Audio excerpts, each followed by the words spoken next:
Efesios capítulo 5, versículo 3. Dice así: pero fornicación y toda inmundicia o avaricia ni aun se nombre entre vosotros, como conviene a santos, ni palabras deshonestas, ni necedades, ni truanerías, que no convienen, sino antes bien acciones de gracias. Porque sabéis esto, que ningún fornicario o inmundo o avaro, que es idolatría, tiene herencia en el reino de Cristo y de Dios.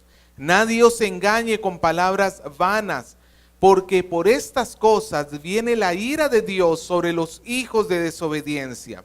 No seáis pues partícipes con ellos, porque en otro tiempo erais tinieblas, mas ahora sois luz en el Señor. Andad como hijos de luz, porque el fruto del Espíritu es en toda bondad, justicia y verdad, comprobando lo que es agradable al Señor. Y no participéis de las obras infructuosas de las tinieblas, sino más bien reprendedlas, porque vergonzoso es aún hablar de lo que ellos hacen en secreto. Mas todas las cosas, cuando son puestas en evidencia por la luz, son hechas manifiestas, porque la luz es lo que lo manifiesta todo. Por lo cual dice: despiértate tú que duermes, y levántate de los muertos, y te alumbrará Cristo. Vamos a orar. Señor, con humildad y con reverencia nos acercamos a su palabra, rogando que usted nos dé entendimiento sobre ella. Pedimos que no sea un ejercicio simplemente intelectual, sino que hoy seamos socorridos por su Espíritu. Ayúdenos a poder comprender y a vivir su palabra. Que su Espíritu transforme cualquier corazón en tinieblas en luz, Señor. Confiamos en su poder, confiamos en su misericordia. En el nombre de Jesús. Amén. Yo he llamado este mensaje, hermanos, tinieblas o luz, y es la primera parte porque la próxima semana vamos a estar ampliando este tema. Y es que la figura de luz y tinieblas es muy popular en la Biblia, llamémoslo así. Lo encontramos también en los escritos de Juan, donde también se nos habla sobre la luz y se nos habla sobre las tinieblas. ¿Qué representará la luz y qué representará las tinieblas? La luz, ¿qué puede representar? Lo bueno, ¿qué más? La santidad, ¿qué más? La verdad, muy bien. Y las tinieblas, pues todo lo contrario a esto. Entonces, hermanos, nosotros vemos esta figura que ahora Pablo introduce en esta porción. Pablo nos ha venido hablando sobre las reacciones que debe tener el pueblo de Dios frente a su unión con Cristo. Ahora nosotros hemos sido reunidos y esta reunión todavía no se ha consumado en su totalidad. Está reservada para cuando Cristo regrese y entonces nosotros podremos ser completamente libres de la presencia del pecado. Hoy por hoy somos libres del poder del pecado. Pero por mientras estamos batallando en este cuerpo y hemos estado aprendiendo que dentro de la reacción que el pueblo de Dios tiene ante la unión con Cristo está la unidad entre nosotros y está la santidad. Nuestra antigua vida se caracterizaba de tinieblas, pero nosotros ahora debemos vivir en la luz. Y Pablo ahora nos va a hacer esta comparación acá. La vida del cristiano tiene que ser radicalmente diferente a la vida del incrédulo. Una persona que vive como el mundo, anda como el mundo, camina como el mundo, por más que diga que es cristiano, no lo es. Porque o eres luz o eres tinieblas. No hay una zona gris entre ello.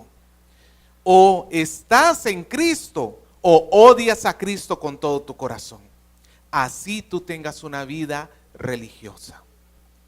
Hoy vamos a estudiar, hermanos, cómo es el hombre que está en tinieblas, que nos va a llevar desde los versículos 3 al versículo 7, Y la próxima semana vamos a estar estudiando el hombre en luz, que va desde el versículo 8 hasta el versículo 14. Así que comencemos con esta pregunta. ¿Cómo es el hombre en tinieblas? ¿Cómo es, el hombre en tinieblas? Y con esta misma pregunta pasamos a nuestro primer punto. ¿Cómo es el hombre en tinieblas? Versículo 3. Pablo dice: pero fornicación y toda inmundicia o avaricia, ni aun se nombre entre vosotros como conviene a santos, ni palabras deshonestas, ni necedades, ni truhanerías que no convienen, sino antes bien acciones de gracias. Esta no es la primera descripción que Pablo nos está haciendo sobre el hombre en tinieblas.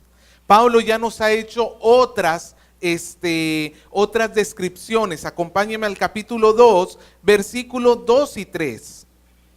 Pablo nos dice en Efesios 2 y 3, en los cuales anduviste en otro tiempo, y aquí está la descripción, siguiendo la corriente de este mundo, conforme al príncipe de la potestad del aire, el espíritu que ahora opera en los hijos de desobediencia, entre los cuales también todos nosotros vivíamos en otro tiempo, en los deseos de nuestra carne, haciendo la voluntad de la carne y de los pensamientos, y éramos por naturaleza hijos de ira, lo mismo que los demás. Versículo 12, en aquel tiempo estabais sin Cristo, alejados de la ciudadanía de Israel y ajenos a los pactos de la promesa, sin esperanza y sin Dios en el mundo. Capítulo 4, versículo 17 al 19. Esto pues digo y requiero en el Señor, que ya no andéis como los otros gentiles que andan en la vanidad de su mente, teniendo el entendimiento entenebrecido, ajenos a la vida de Dios por la ignorancia que en ellos hay, por la dureza de su corazón, los cuales después de que perdieron toda sensibilidad, se entregaron a la lascivia para cometer con avidez toda clase de impureza. Así que Pablo ya nos ha estado entretejiendo a lo largo de toda esta epístola cómo es el hombre en tinieblas. Y un hombre en tinieblas, tenemos que entenderlo así, es un no cristiano. No importa cuán moral tenga esa persona, cuán moralista sea, no importa si es una persona que se preocupe de hacer buenas obras, no importa si es una persona que no comete tantos pecados tan aberrantes como otros seres humanos, si no está en Cristo, es una persona en tinieblas. Así de sencillo. Pero Pablo se va a encargar de describirnos en el capítulo 5 a la persona en tinieblas desde la perspectiva de su inmoralidad sexual. Y es que todos estos 6 pecados que vamos a ver, o 5 pecados que vamos a ver entre los versículos 3 y 4, tienen que ver con la inmoralidad sexual. Pablo dice: pero fornicación, la fornicación se refiere no solamente a las relaciones sexuales fuera del matrimonio, se refiere a cualquier tipo de relación sexual ilegítima. No solamente entonces el hecho de que 2 novios o 2 personas no casadas tengan intimidad, también se refiere a cualquier tipo de masturbación, pornografía, incluye también la homosexualidad, cualquier tipo de práctica sexual que no esté dentro del parámetro de la palabra de Dios, dentro del parámetro de lo que es correcto y santo dentro de Dios. También nos dice que son hombres llenos de toda inmundicia. No solamente son sucias sus acciones externas, sino también en su pensamiento, en su interior está lleno de inmundicia. Esto es que su corazón está corrompido. Es esta persona que cuando piensa de una manera corrupta en cuanto, en este caso, a cuestiones sexuales. También nos habla de la avaricia. Y si bien es cierto, el término avaricia no es exclusivamente del pecado sexual, pero en este contexto Pablo se está refiriendo a la persona que con tal de satisfacerse a sí mismo no le interesa dañar a otras personas, no le interesa dañar a su prójimo, no le interesa nada ni nadie. En otras palabras, es como un animal, hermano. Es como un animal que lo único que está buscando es la satisfacción de su propio ser. Él tiene avaricia. En el versículo 4 nos sigue diciendo que sus palabras son deshonestas. Habla muy descuidadamente en cuanto a la sexualidad. Sus palabras son vulgares. Se refiere a las malas palabras que abundan en la boca de tantas personas. Luego nos menciona las necedades y las truanerías que juntas hablan de una persona que está hablando descuidadamente, está haciendo chistes vulgares.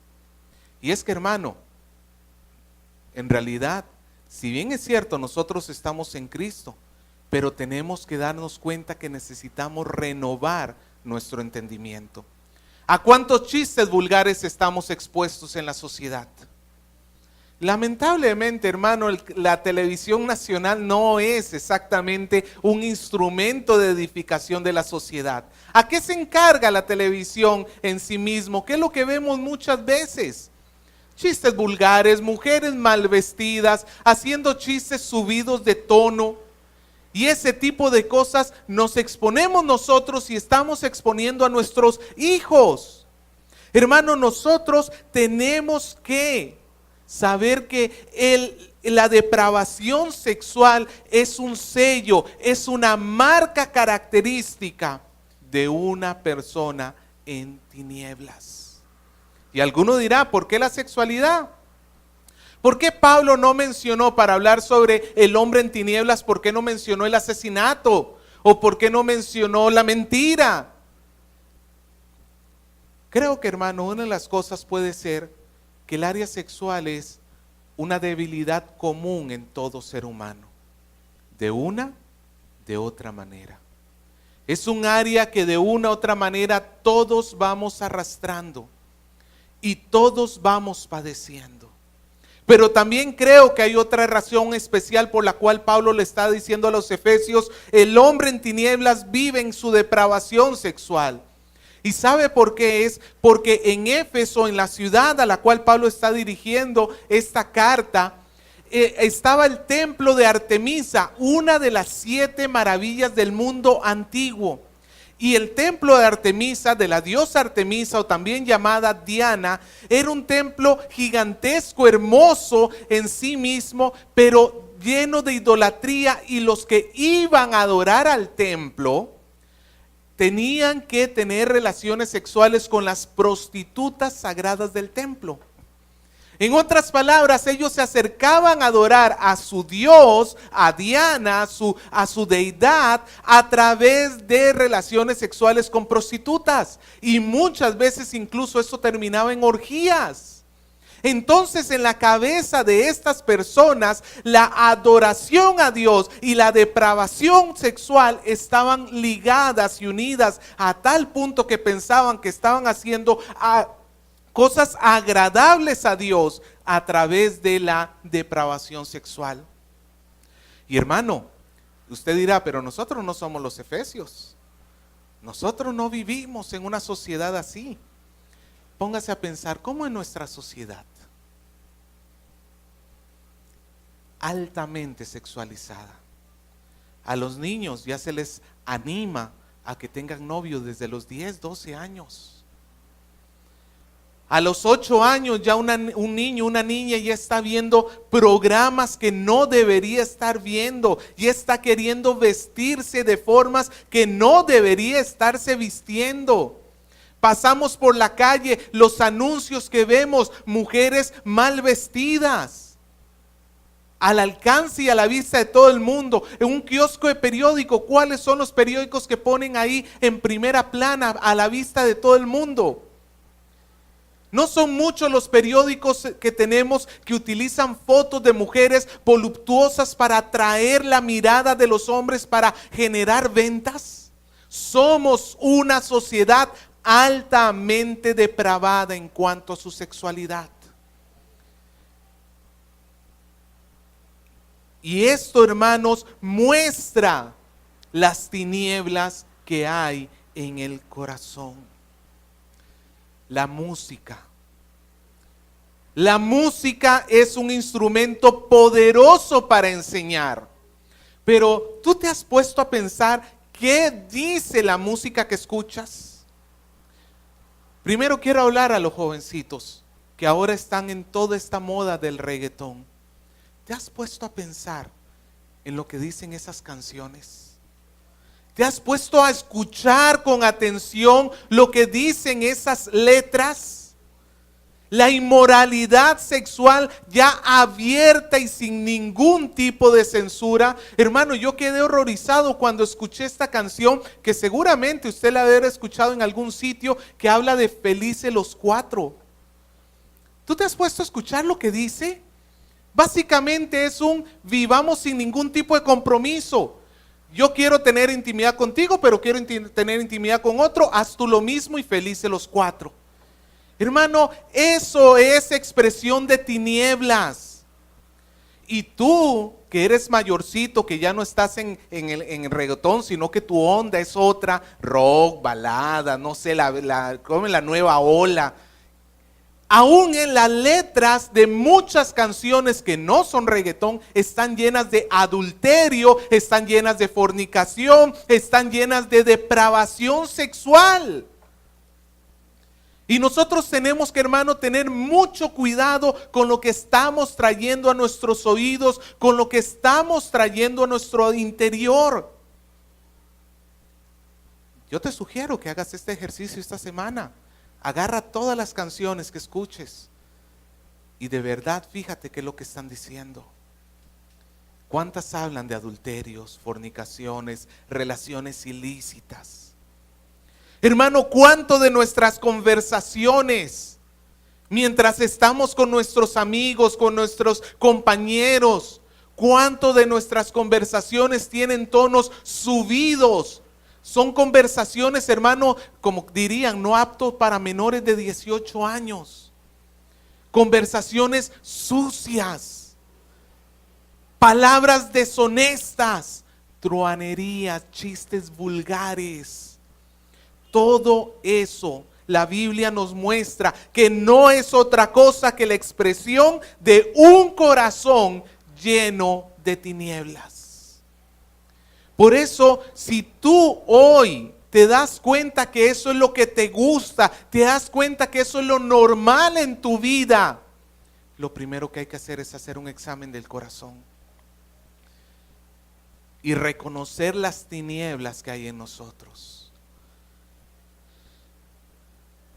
Pablo nos dice en el versículo 3, ¿por qué no debemos tener un tipo de vida así? Pablo nos dice al final, que no vivamos, dice, no, pero fornicación, toda inmundicia o avaricia, ni aún se nombre entre vosotros como conviene a los santos. Versículo 4, ni palabras deshonestas, ni necedades, ni truhanerías que no convienen. ¿Por qué los cristianos no viven de esta manera desenfrenada en cuanto a su sexualidad? Porque no conviene.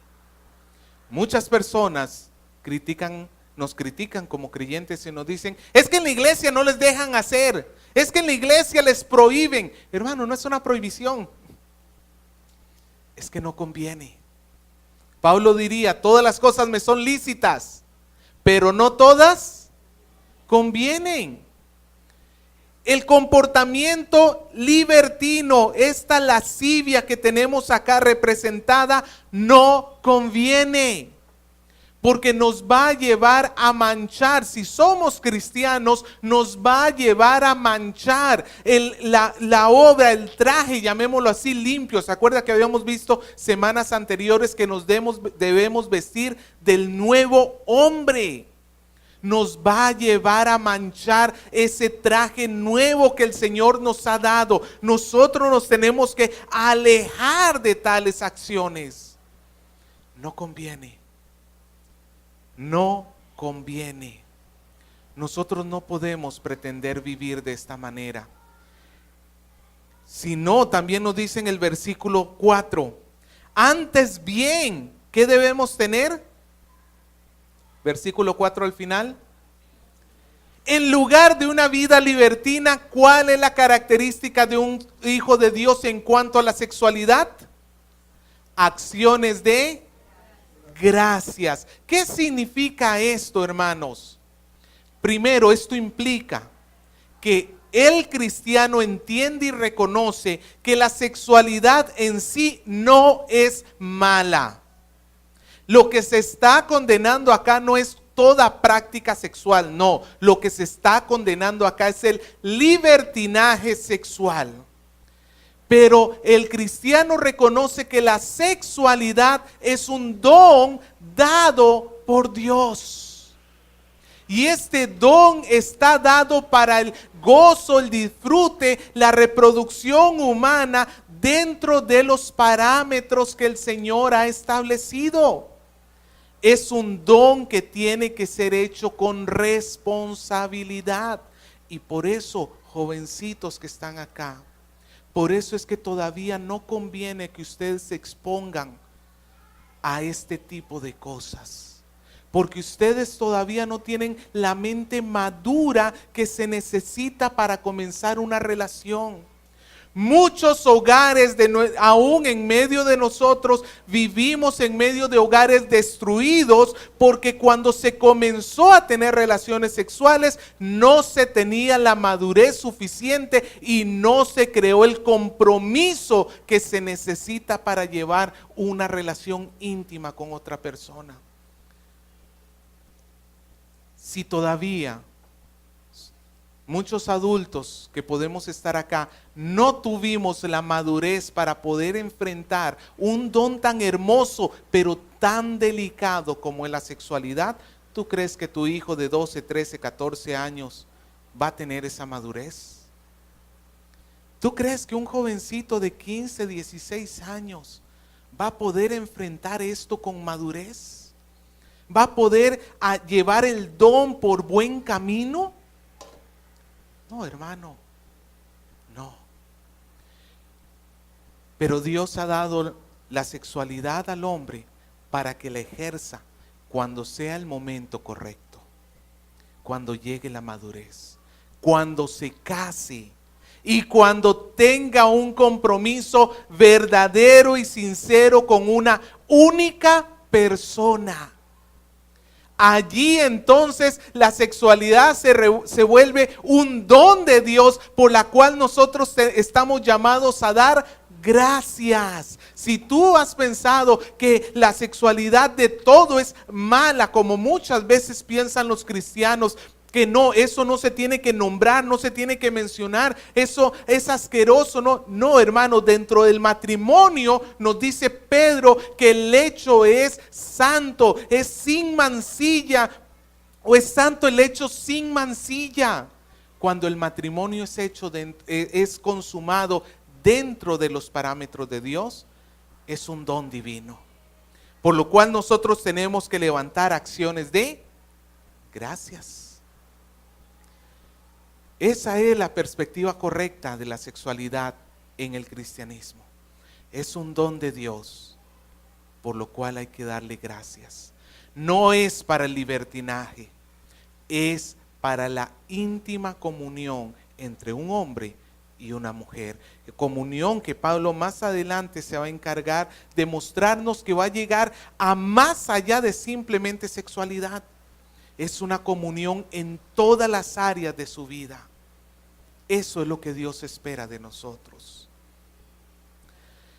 Pero nos dice en el versículo 3 y 4, que el hombre en tinieblas entonces, hermano, ¿cómo es? Lleno de todo tipo de libertinaje sexual. Así es el hombre en tinieblas. Ahora, ¿cuál es el destino del hombre en tinieblas? Vamos a verlo en los versículos 5 al 7. ¿Cuál es el destino del hombre en tinieblas? Pablo dice: porque sabéis esto, que ningún fornicario, o inmundo, o avaro, que es idolatría, tiene herencia en el reino de Cristo y de Dios. Hermano, aquí no tenemos una advertencia suavecita. Algo así como a veces le decimos a nuestros niños: si tocas eso, mira que te voy a pegar, mira que te voy a castigar. Y luego el niño lo toca y le decimos: a la 1, a las 2, 2:30, 2:75. No, hermano, ese no es el tipo de advertencia que tenemos acá.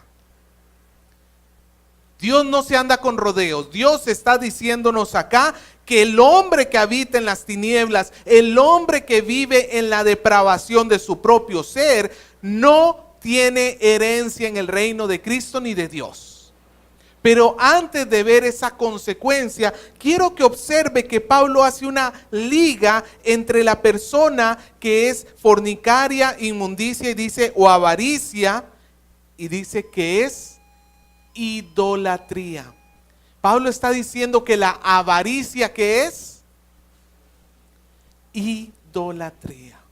Estamos hablando del ambiente sexual, ¿cierto? Estamos hablando de la depravación sexual. Y la avaricia acá entonces es un hombre o una mujer que está codiciando la mujer o el hombre de su prójimo. Está queriendo tener lo que no le pertenece, y con tal de obtenerlo no le va a importar pasarle por encima a nadie. Pero nos dice, hermanos, que este hombre no es diferente a un idólatra. Póngase a pensar eso. ¿Qué tiene que ver la idolatría con la depravación sexual? ¿Qué tiene que ver? ¿Por qué se nos dice que el avaro es un idólatra?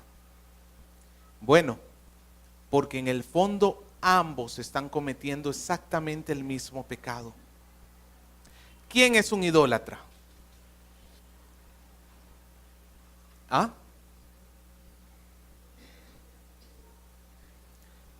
Idolatría viene de dos palabras griegas que básicamente significa hacer culto a un ídolo, darle servicio a un ídolo, adorar un ídolo.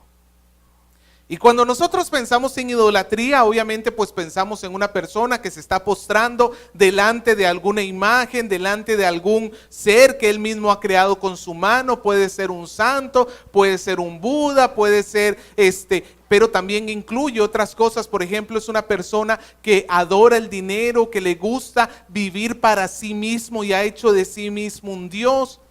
Y es que básicamente eso es la idolatría. Idolatría es crear una alternativa a Dios. Mi gozo, mi satisfacción, mi plenitud no estará en Dios, estará en este ídolo. Eso es una persona idólatra. ¿Qué hace una persona en libertinaje sexual? Está haciendo exactamente lo mismo.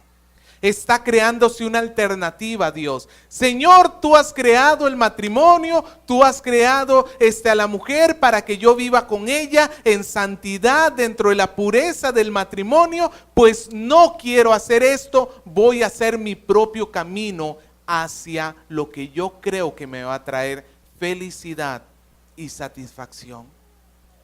El libertino sexual y el idólatra tienen la misma raíz en su corazón. No ponen en Dios su esperanza. No ponen en Dios su esperanza. Y Pablo nos dice que tales personas que habitan en las tinieblas, dice que no tienen herencia en el reino de Cristo y de Dios. Ve, hermano, la palabra herencia no es nueva en Efesios. ¿Dónde más la hemos visto? Haga memoria. ¿Dónde más hemos visto sobre la herencia? ¿Dónde? 1:14, por ejemplo, que es las arras de nuestra herencia hasta la redención de la posesión adquirida para la alabanza de su gloria. ¿Sobre quién nos está hablando? ¿Quién es las arras de nuestra herencia? El Espíritu Santo. Básicamente en Efesios la palabra herencia tiene que ver con la obra que el Espíritu Santo hace en el corazón del pueblo de Dios para asegurar que van a llegar al reino de Dios. Y Pablo está diciendo acá en el versículo 5 que el idólatra, que es fornicario, que es inmundo, no tiene esa herencia. No tiene al Espíritu Santo obrando en su corazón, porque si tuviese al Espíritu Santo obrando, esta persona, en lugar de correr tras el pecado, se arrepentiría de él. Hermano, aquí quiero hacer una aclaración especial. ¿Puede un cristiano caer en pecado sexual? La respuesta es sí. Pero ¿significa eso que esta persona ha perdido su salvación? No es lo mismo. Tenemos que hacer una diferencia entre el hombre en tinieblas y el hombre en luz, el cristiano que cae en un pecado sexual. No es lo mismo. Cuando estamos hablando del hombre en tinieblas, estamos hablando de un hombre, de una mujer que vive en pecado de manera constante. Vive luchando en contra de Dios, vive desde una religiosidad, vive desde un punto de vista donde no le interesa a Dios. Quizá le interesará dar alguna apariencia, quizá le interesará hacer una que otra buena obra, pero Dios no le interesa. En cambio tenemos una persona que es cristiana, verdadera, que ha sido redimida, que en la cual está el Espíritu Santo, pero comete un pecado sexual. Ahora, ¿dónde radica la diferencia? La diferencia radica en lo que va a hacer el Espíritu en esa persona. El hombre en tinieblas no le importa su pecado. Se acuesta hoy con su novia y para mañana más bien va a buscar volverlo a hacer. El hombre, el cristiano, el hombre en luz, cuando cae en pecado, ¿qué es lo que sucede en su corazón? El Espíritu Santo que habita en él le va a dar convicción de pecado y lo va a llevar al arrepentimiento. Nosotros tenemos que hacer una distinción y saber de quién estamos hablando acá, porque si bien es cierto, en los capítulos 1, 2 y 3 hemos visto la seguridad de la salvación que tenemos en Cristo Jesús, ahora pareciera que se nos está diciendo que cualquiera que comete un pecado sexual no entra al reino de Dios, y no es así. Estamos hablando del hombre en tinieblas. Obviamente eso no es un aliento para que el pueblo de Dios cometa pecados sexuales con la excusa de luego me arrepiento. No, hermano. Tenga cuidado, porque un tipo de pensamiento así más bien puede estar arrojando luz que en nosotros no hay luz. Puede estar mostrándonos que en nosotros no está habitando el Espíritu Santo. No habita si nosotros nos regocijamos y nos alegramos en el pecado. Estos hombres entonces están excluidos ¿de qué? Del reino de Cristo y de Dios. Pregunto, nos dice que no tienen herencia en el reino de Cristo y de Dios. La herencia, dijimos que ¿quién es la seguridad de esa herencia?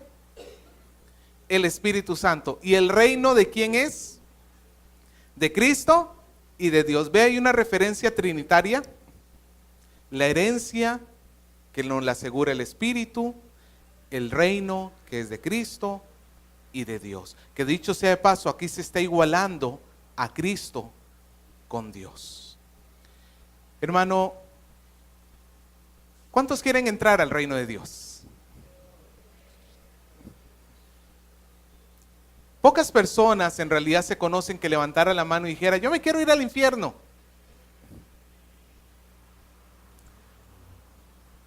Pero el asunto es que entrar en el reino de Dios no lo hacemos nosotros basados en nuestros propios términos. Yo no puedo terminar diciendo, yo quiero vivir mi vida como me da la gana, pero voy a entrar al reino de Dios. ¿Sabe lo que va a suceder? No hay reino de Dios para aquellos que quieren vivir dentro de su pecado. Ellos están excluidos del reino. Hermano, esto tiene que llevarnos a nosotros a ponernos en alerta. ¿Qué es lo que te estás jugando cada vez que tú juegas con el pecado? ¿Qué es lo que estás exponiendo?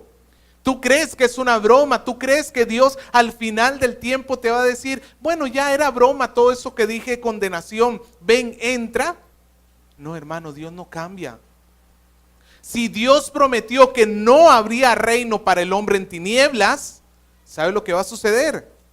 No va a haber reino de Dios para el hombre en tinieblas. Pero Dios, yo no he hecho tanto mal como otros hombres. Yo no he hecho tantas aberraciones como otras personas. Eso no importa.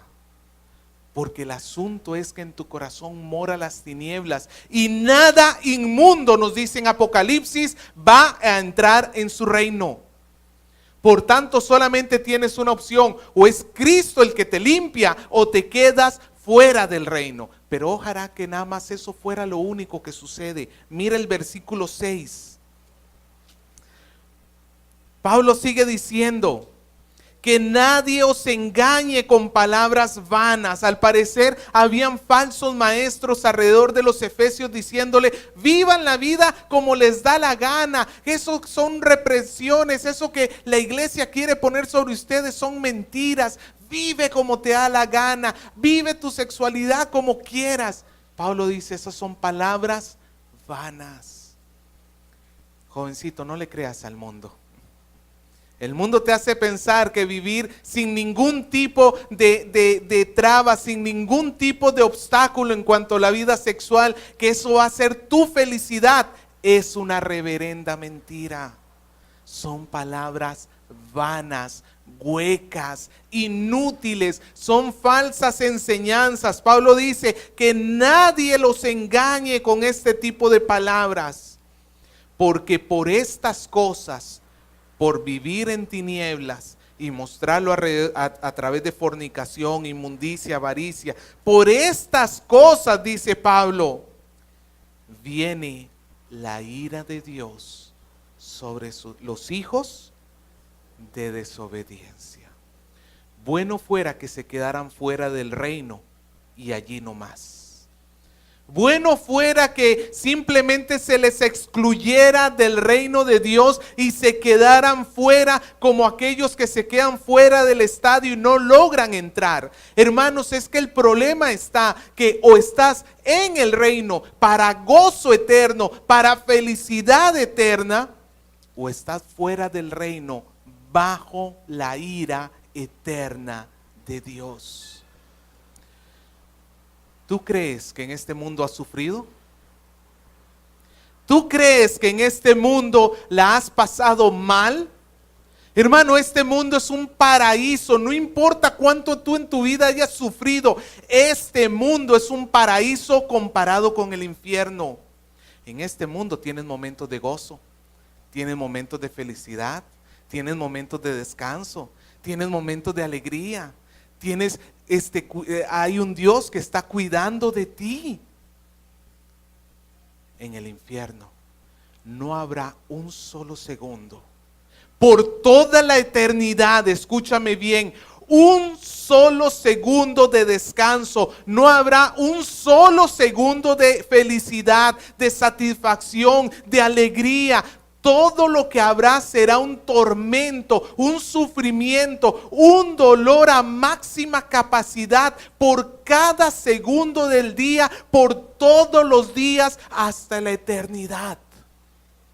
Hermano, el infierno está creado porque está reflejando la indignación de Dios hacia el pecador. El infierno está hecho para mostrar que nuestro Dios es absolutamente santo y nada de que sea tan siquiera un poquito tinieblas.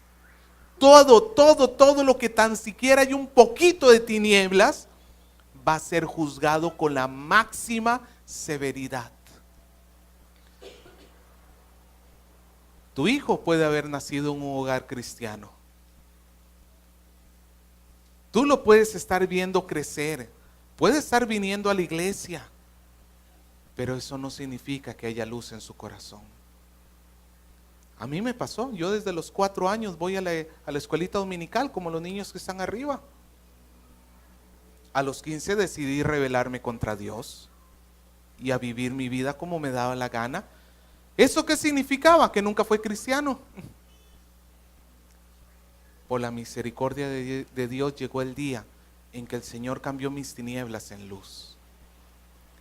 Pero Padre, no te confíes, no pienses que porque lo traes una hora ahí arriba ya la labor está hecha. Tú tienes una gran responsabilidad para hacer todo tu esfuerzo por alejar a tus hijos de esto y alejarte a ti mismo de esto. Hermano, y acabo de decir, si alguien está manchado tan siquiera un poquito de tinieblas, ya no entra al reino de los cielos. Y creo que lo que debería llevarnos esto a pensar es, ¿y entonces cómo hago para entrar? ¿Cómo hago para entrar? Si basta una pequeña mancha para estar lejos por la eternidad de Dios, ¿cómo hago para entrar? La respuesta es, tú no puedes hacer nada. La respuesta es, solamente Cristo puede limpiar nuestro corazón. Solamente Cristo puede limpiar esa mancha de pecado. Solamente Cristo puede cambiar ese oscuro y negro corazón que hay en ti, que tú piensas que tiene pequeñas manchas. Delante de Dios es un corazón oscuro y tenebroso, más oscuro que la noche sin luna, más oscuro que las tinieblas mismas. Y es mejor, hermano, que hoy nosotros confesemos nuestro pecado. Es mejor que hoy, si tú te encuentras en tinieblas, le reconozcas eso que hay delante de ti y le pidas perdón a Dios. Porque si no es por Cristo, ningún esfuerzo tuyo va a valer la pena. No va a servir para nada. El profeta dijo, aunque te limpies con lejía, así amontones un montón de jabón sobre tu cabeza, es imposible que esa mancha de pecado sea quitada. Es imposible. Solamente a través de Cristo Jesús. Él es el único que puede transformar nuestras tinieblas, el único que nos puede introducir al reino de Dios, el único que puede haber llevado la ira de Dios sobre él, para que ya no caiga sobre ti. Así que si tú hoy estás aquí y reconoces que tu corazón es tinieblas, hoy es día de arrepentimiento y de conversión. Y si tú eres parte del pueblo de Dios, si tú eres de los que antes eran tinieblas, pero ahora son luz en el Señor y has estado coqueteando con el pecado, has estado permitiendo que el pecado llene tu corazón, llene tu alma, llene tu vida, has estado teniendo pensamientos impuros que no convienen, has estado hablando palabras impuras, has estado haciendo acciones impuras. Hoy es día, hermano, que nosotros le pidamos perdón a Dios, porque para eso no nos ha llamado el Señor. El Señor no quiere un pueblo que viva en medio de las tinieblas. El versículo 7 nos dice, no seáis partícipes con ellos. Hermanos, si sabemos que la ira de Dios va a caer sobre los hijos de desobediencia, qué tienes que estar haciendo tú con ellos? ¿Por qué te tienes que estar riendo de los chistes de ellos? ¿Por qué tienes que estar escuchando la música que escuchan ellos? ¿Por qué tienes que estar hablando como ellos hablan? Yo le hago una pregunta. Si usted supiera que este edificio va a ser demolido dentro de 1 hora, ¿cuántos se quedarían aquí adentro?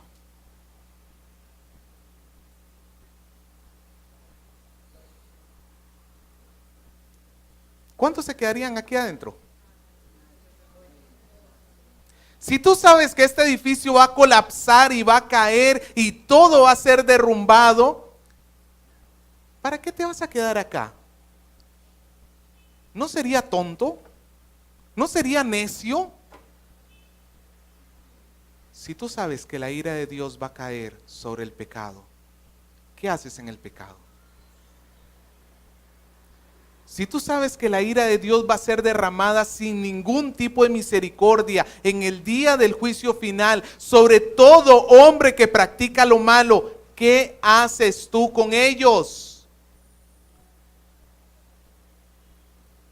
Arrastrando todavía cuestiones del mundo en tu corazón. ¿Qué haces tú allí? ¿No es necio? ¿No es tonto? ¿No es una cuestión de locos? No, hermano, el pueblo de Dios está llamado a vivir en luz. La próxima semana vamos a ver lo que implica vivir en luz. Porque vivir en luz no solamente es santidad, vivir en luz también es reprender las tinieblas, como vamos a ver la próxima semana. Pero por el momento yo invito a toda la iglesia de Cristo que examinemos nuestra vida a la luz de la palabra de Dios y aquellas áreas donde estamos teniendo problemas, sea la sexual o sea cualquier otra, que hoy sea un día de arrepentimiento. Y a todo aquel que esté en tinieblas, le llamo para que en Cristo Jesús ponga su confianza y venga a Él en arrepentimiento y fe, para que sus tinieblas sean quitadas y convertidas en luz. Porque el Señor puede hacerlo. El Señor puede transformar tu oscuro corazón en un corazón santo y limpio.